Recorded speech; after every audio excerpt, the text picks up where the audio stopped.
सिया राम, सिया राम, सिया राम, सिया राम, सिया राम, सिया राम।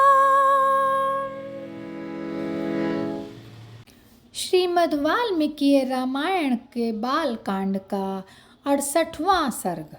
राजा दशरथ का मिथिला जाने को तैयार होना। उस समय राजा जनक की आज्ञा पाकर उनके दूत अयोध्या के लिए चल पड़े। चौथे दिन वे अयोध्या जा पहुँचे और वहाँ देवतुल्य महाराज दशरथ का दर्शन किया। फिर बोले, राजन, हम लोग मिथिलापति विदेह राज का संदेश लेकर आपके पास आए हैं। उन्होंने कहलाया है कि आपको मेरी पहले की गई प्रतिज्ञा का हाल मालूम होगा, जिसके द्वारा मैंने सीता का विवाह किसी पराक्रमी राजा के साथ करने का निश्चय किया था। किंतु इस कार्य हेतु आए हुए सभी राजा पराक्रमहीन सिद्ध हुए।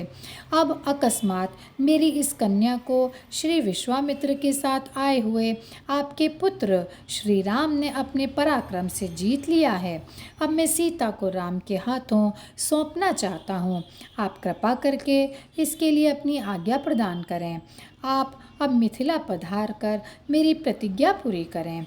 इससे हम दोनों को ही आनंद की प्राप्ति होगी। इसमें मुनि विश्वामित्र और शतानंद जी की भी सहमति है।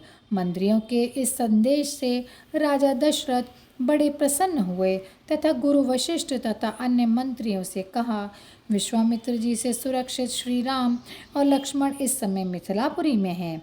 वहाँ श्री राम के पराक्रम को देखकर राजा जनक अपनी पुत्री का विवाह रघुकुल रत्न राम से करना चाहते हैं।